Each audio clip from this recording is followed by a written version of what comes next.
بسم الله الرحمن الرحيم.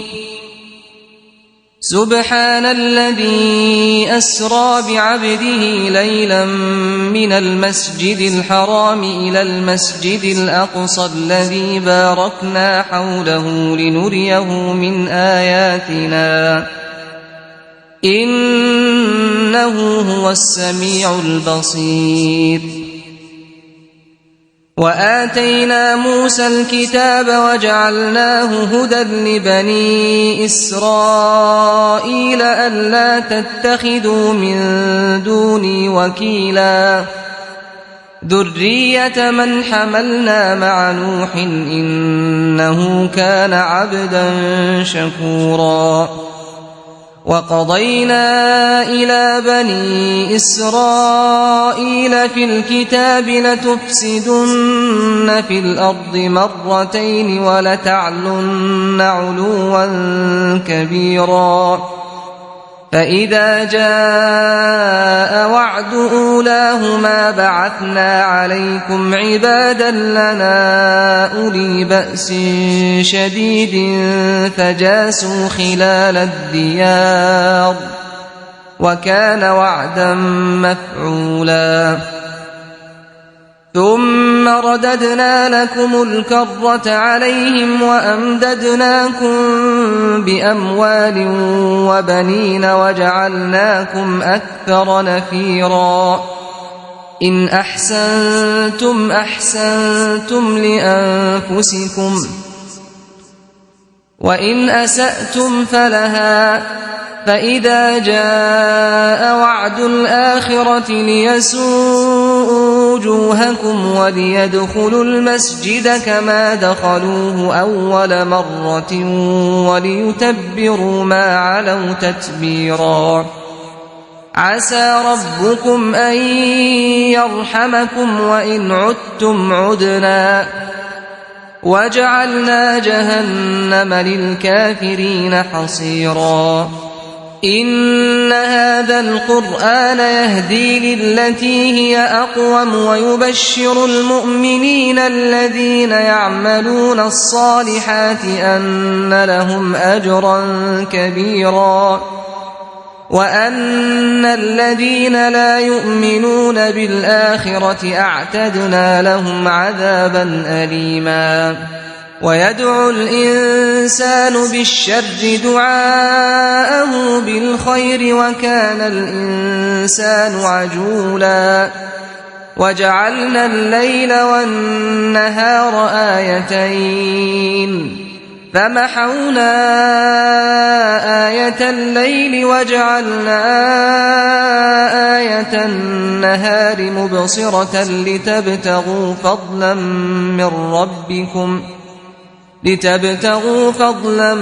من ربكم ولتعلموا عدد السنين والحساب وكل شيء فصلناه تفصيلا. وكل إنسان ألزمناه طائره في عنقه ونخرج له يوم القيامة كتابا يلقاه منشورا. اقرأ كتابك كفى بنفسك اليوم عليك حسيبا. من اهتدى فإنما يهتدي لنفسه ومن ضل فإنما يضل عليها ولا تزر وازرة وزر أخرى وما كنا معذبين حتى نبعث رسولا. وإذا أردنا أن نهلك قرية أمرنا متر فيها ففسقوا فيها فحق عليها القول فدمرناها تدميرا. وكم أهلكنا من القرون من بعد نوح وكفى بربك بذنوب عباده خبيرا بصيرا. من كان يريد العاجلة عجلنا له فيها ما نشاء لمن نريد ثم جعلنا له جهنم يصلاها مذموما مدحورا ومن أراد الآخرة وسعى لها سعيها وهو مؤمن فأولئك كان سعيهم مشكورا كلا نمد هؤلاء وهؤلاء من عطاء ربك وما كان عطاء ربك محظورا انظر كيف فضلنا بعضهم على بعض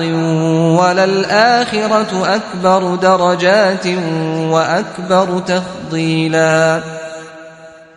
لا تجعل مع الله إلها آخر فتقعد مذموما مخذولا وقضى ربك ألا تعبدوا إلا إياه وبالوالدين إحسانا إما يبلغن عندك الكبر أحدهما أو كلاهما فلا تقل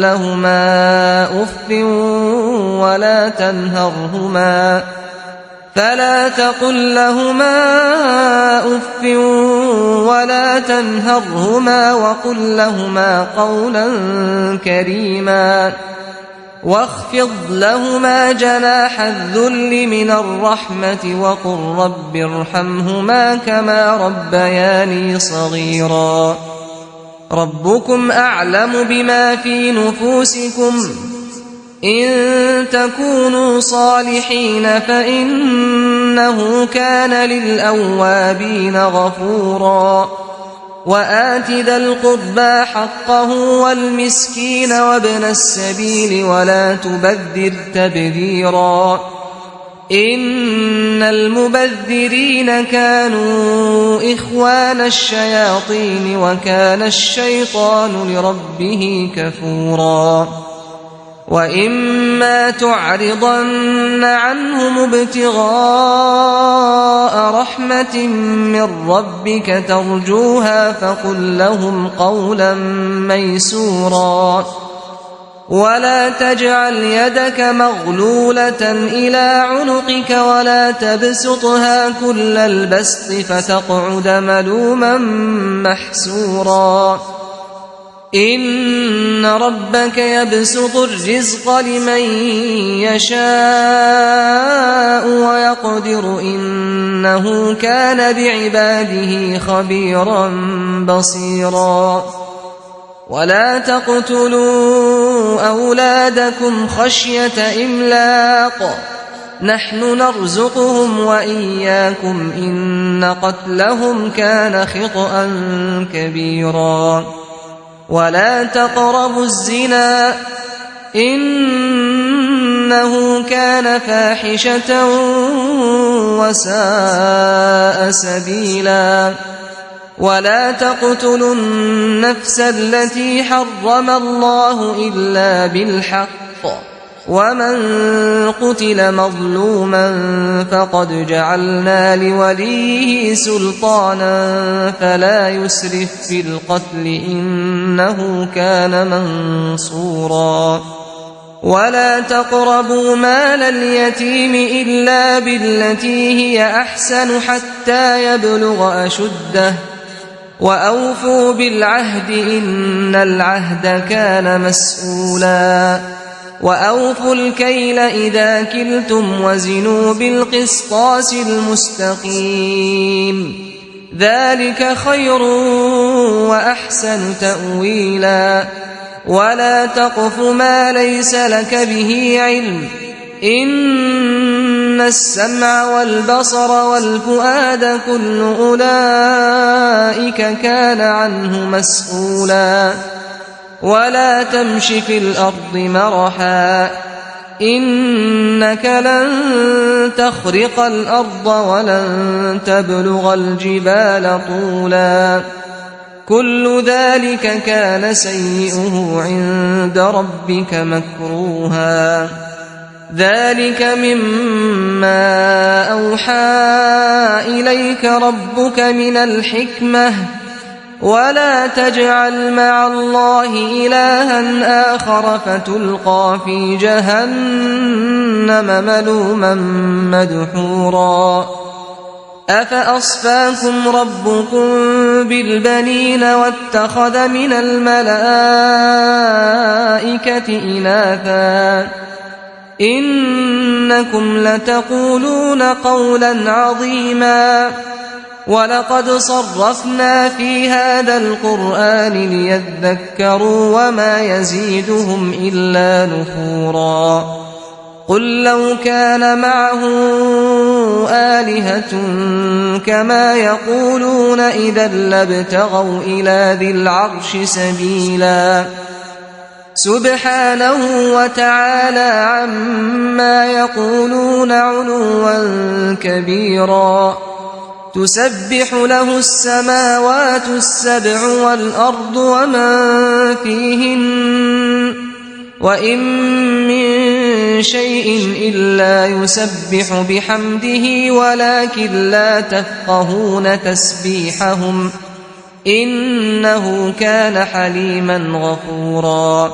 وإذا قرأت القرآن جعلنا بينك وبين الذين لا يؤمنون بالآخرة حجابا مستورا وجعلنا على قلوبهم أكنة أن يفقهوه وفي آذانهم وقرا وإذا ذكرت ربك في القرآن وحده ولوا على أدبارهم نفورا نحن أعلم بما يستمعون به إذ يستمعون إليك وإذ هم نجوى إذ يقول الظالمون إن تتبعون إلا رجلا مسحورا انظر كيف ضربوا لك الأمثال فضلوا فلا يستطيعون سبيلا وقالوا أئذا كنا عظاما ورفاتا أئنا لمبعوثون خلقا جديدا قل كونوا حجارة أو حديدا أو خلقا مما يكبر في صدوركم فسيقولون من يعيدنا قل الذي فطركم أول مرة فسينغضون إليك رؤوسهم ويقولون متاه وقل عسى أن يكون قريبا يوم يدعوكم فتستجيبون بحمده وتظنون إن لبثتم إلا قليلا وقل لعبادي يقولوا التي هي أحسن إن الشيطان ينزغ بينهم إن الشيطان كان للإنسان عدوا مبينا ربكم أعلم بكم إن يشأ يرحمكم أو إن يشأ يعذبكم وما أرسلناك عليهم وكيلا وربك أعلم بمن في السماوات والأرض ولقد فضلنا بعض النبيين على بعض وآتينا داود زبورا قل ادعوا الذين زعمتم من دونه فلا يملكون كشف الضر عنكم ولا تحويلا أولئك الذين يدعون يبتغون إلى ربهم الوسيلة أيهم أقرب ويرجون رحمته ويخافون عذابه إن عذاب ربك كان محذورا وإن من قرية إلا نحن مهلكوها قبل يوم القيامة أو معذبوها عذابا شديدا كان ذلك في الكتاب مسطورا وما منعنا أن نرسل بالآيات إلا أن كذب بها الأولون وآتينا ثمود الناقة مبصرة فظلموا بها وما نرسل بالآيات إلا تخويفا وإذ قلنا لك إن ربك أحاط بالناس وما جعلنا الرؤيا التي أريناك إلا فتنة للناس والشجرة الملعونة في القرآن ونخوفهم فما يزيدهم إلا طغيانا كبيرا وإذ قلنا للملائكة اسجدوا لآدم فسجدوا إلا إبليس قال أأسجد لمن خلقت طينا قال أرأيتك هذا الذي كرمت علي لئن أخرتني إلى يوم القيامة لأحتنكن ذريته إلا قليلا قال اذهب فمن تبعك منهم فإن جهنم جزاؤكم جزاء موفورا واستفزز من استطعت منهم بصوتك وأجلب عليهم بخيلك ورجلك وشاركهم في الأموال والأولاد وعدهم وما يعدهم الشيطان إلا غرورا إن عبادي ليس لك عليهم سلطان وكفى بربك وكيلا ربكم الذي يزجي لكم الفلك في البحر لتبتغوا من فضله إنه كان بكم رحيما وإذا مسكم الضر في البحر ضل من تدعون إلا إياه فلما نجاكم إلى البر أعرضتم وكان الإنسان كفورا أفأمنتم أن يخسف بكم جانب البر أو يرسل عليكم حاصبا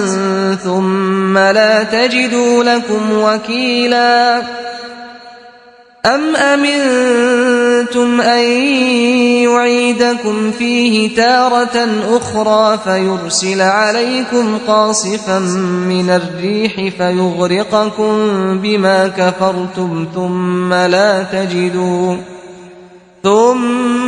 لا تجدوا لكم علينا به تبيعا ولقد كرمنا بني آدم وحملناهم في البر والبحر ورزقناهم من الطيبات وفضلناهم على كثير ممن خلقنا تفضيلا يوم ندعو كل أناس بإمامهم فمن أوتي كتابه بيمينه فأولئك يقرؤون كتابهم ولا يظلمون فتيلا ومن كان في هذه أعمى فهو في الآخرة أعمى وأضل سبيلا وإن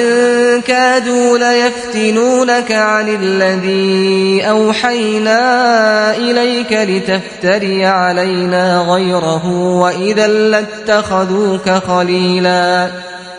ولولا أن ثبتناك لقد كدت تركن إليهم شيئا قليلا إذا لأذقناك ضعف الحياة وضعف الممات ثم لا تجد لك علينا نصيرا وإن كادوا ليستفزونك من الأرض ليخرجوك منها وإذا لا يلبثون خلافك إلا قليلا سنة من قد أرسلنا قبلك من رسلنا ولا تجد لسنتنا تحويلا أقم الصلاة لدلوك الشمس إلى غسق الليل وقرآن الفجر إن قرآن الفجر كان مشهودا ومن الليل فتهجد به نافلة لك عسى أن يبعثك ربك مقاما محمودا وقل رب أدخلني مدخل صدق وأخرجني مخرج صدق واجعل لي من لدنك سلطانا نصيرا وقل جاء الحق وزهق الباطل إن الباطل كان زهوقا وننزل من القرآن ما هو شفاء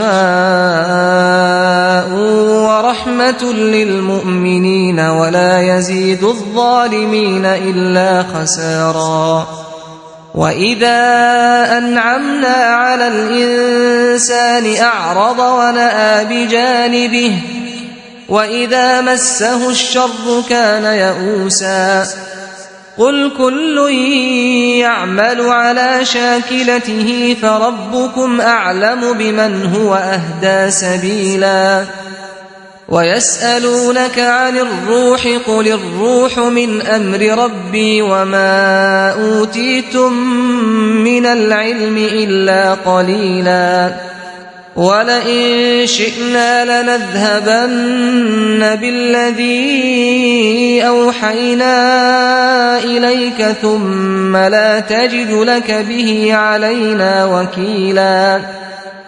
إلا رحمة من ربك إن فضله كان عليك كبيرا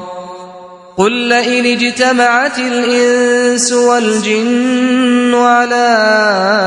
أن يأتوا بمثل هذا القرآن لا يأتون بمثله ولو كان بعضهم لبعض ظهيرا ولقد صرفنا للناس في هذا القرآن من كل مثل فأبى أكثر الناس إلا كفورا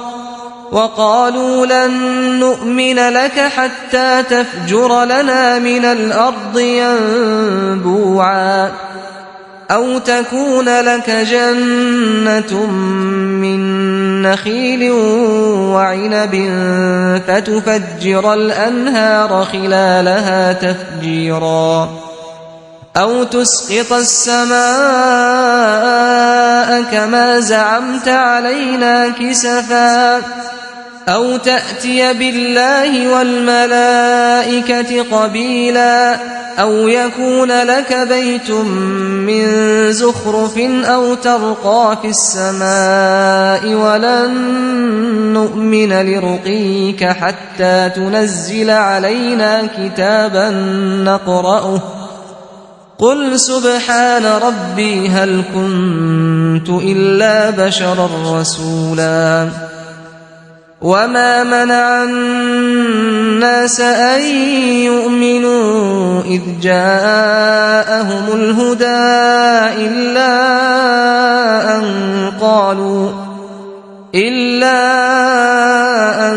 قالوا أبعث الله بشرا رسولا قل لو كان في الأرض ملائكة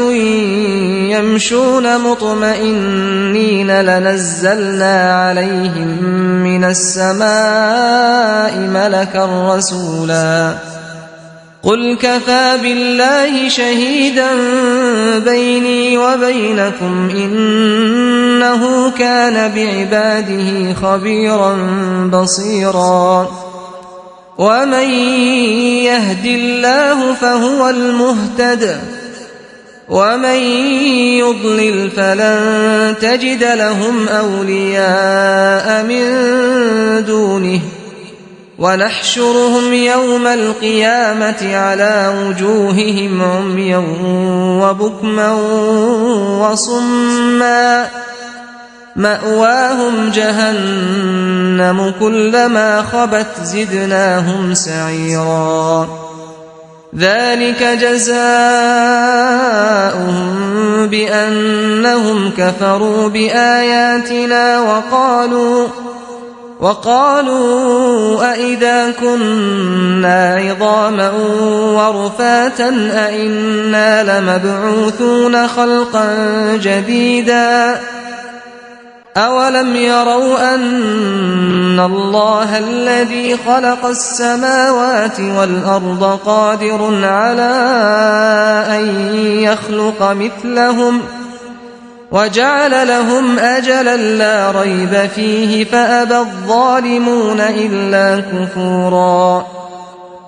قل لو أنتم تملكون خزائن رحمة ربي إذا لأمسكتم خشية الإنفاق وكان الإنسان قتورا ولقد آتينا موسى 9 آيات بينات فاسأل بني إسرائيل إذ جاءهم فقال له فرعون إني لأظنك يا موسى مسحورا قال لقد علمت ما أنزل هؤلاء إلا رب السماوات والأرض بصائر وإني لأظنك يا فرعون مثبورا فأراد أن يستفزهم من الأرض فأغرقناه ومن معه جميعا وقلنا من بعده لبني إسرائيل اسكنوا الأرض فإذا جاء وعد الآخرة جئنا بكم لفيفا وبالحق أنزلناه وبالحق نزل وما أرسلناك إلا مبشرا ونذيرا وقرآنا فرقناه لتقرأه على الناس على مكث ونزلناه تنزيلا قل آمنوا به أو لا تؤمنوا إن الذين أوتوا العلم من قبله إذا يتلى عليهم يخرون للأذقان سجدا ويقولون سبحان ربنا إن كان وعد ربنا لمفعولا ويخرون للأذقان يبكون ويزيدهم خشوعا قل ادعوا الله أو ادعوا الرحمن أيما تدعوا فله الأسماء الحسنى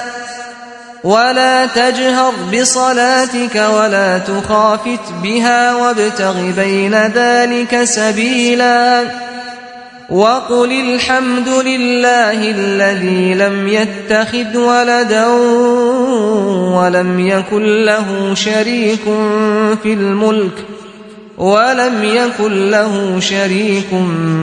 الملك ولم يكن له ولي من الذل وكبره تكبيرا.